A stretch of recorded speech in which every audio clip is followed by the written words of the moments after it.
Selamat datang pemirsa, saya Riki Ananda akan menemani Anda di liputan ini selama beberapa menit kemudian.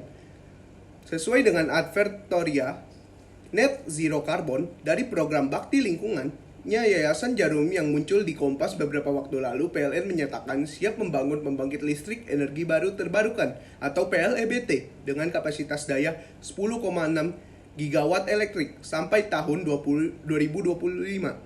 Kalau rencana itu terrealisasi, pangsa 23% EBT dalam bauran energi yang ditetapkan dalam Kebijakan Energi Nasional atau KEN tidak hanya tercapai, tetapi bahkan terlampaui.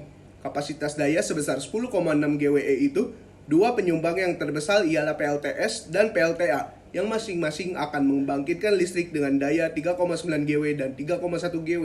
Selebihnya akan diperoleh dari PLTP, PLTM, PLT Bio, dan PLTB. PLT Bio membangkitkan listrik dengan bahan bakar nabati atau biofuel, mungkin termasuk sampah dan limbah atau PLT sal, tetapi yang pasti ialah biodiesel, meskipun sekarang belum 100% bio seperti B30, 30% CPO atau minyak sawit yang dicampur dengan 70% diesel fosil. Pada waktunya nanti, B30 akan menjadi B100 murni nabati. Kesulitannya, konon, ialah mengenalkan takmurian impuritasnya yang menyebabkan korosi. PLT sal harus dibangun lebih banyak lagi, tetapi sampahnya difermentasi saja di bak-bak mencerna atau digester. Sebab insinerasi atau pembakaran sampah akan menyebabkan dioksin yang beracun. Istilah net zero carbon emission yang dipakai Jarum dalam advertorialnya di Kompas memang tepat dan lebih besar peluangnya untuk tercapai. Emisi neto itu, emisi karbon total dikurangi absorpsi karbon. Yang menyerap karbon ialah hutan rimba hijau, lahan tidur yang dihijaukan dengan penanaman pohon trem besi, hutan bakau di sepanjang pantai, dan fitoplankton di lautan yang boleh dikatakan tak terbilang jumlahnya. Respirasi dan fotosintesis flora itu menyerap CO2 dari udara dan mengimbangi emisi karbon dalam gas rumah kaca, yakni CO, CO2, dan CH4.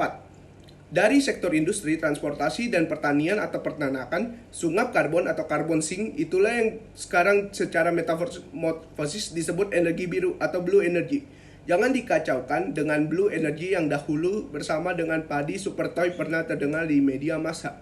Tetapi kemudian ternyata hanya hoax belaka. Sebenarnya ada PLET, energi terbarukan lain yang belum dan boleh jadi tidak akan digarap, yakni PLT MHD, magnetohidrodinamik, dan PLT KETS, konversi energi termal samudra. Potensi PLT MHD tidak seberapa, sebab di Indonesia tidak banyak sungai besar yang arusnya deras. Sedangkan medan geomagnetik tetap saja besar ya.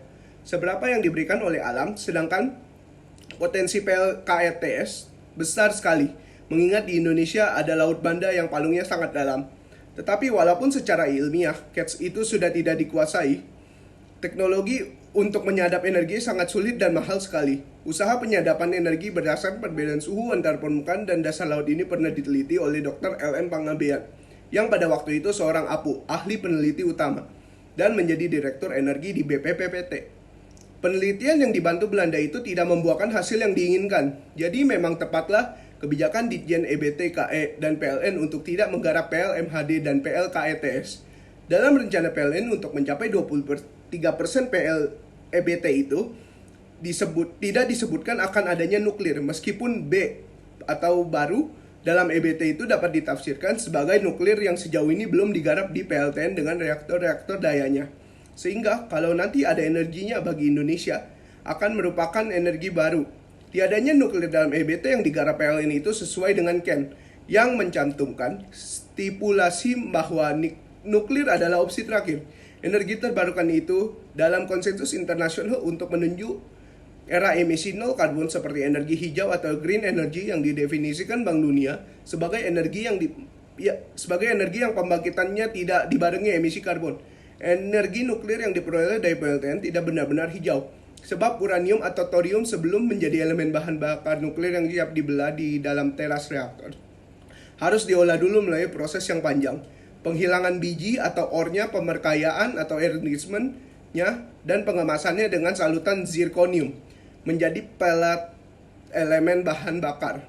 Proses itu dilakukan dengan listrik yang dibangkitkan dengan energi coklat atau brown energy yang menghamburkan karbon. PLTN itu 4% semburat coklat.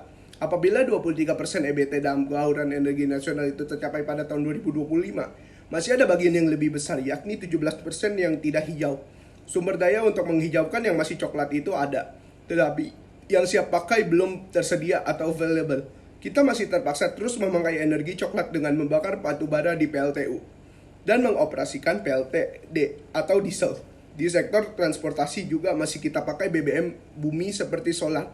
Efisiensi konversi thermal mekanis listrik di PLTU harus ditingkatkan dengan menerapkan teknologi yang lebih canggih, seperti pembakaran semayan terzalir, fluid bed combustion, program langit biru untuk mengurangi polusi udara di daerah, perkotaan dengan beralih ke kendaraan listrik juga baik.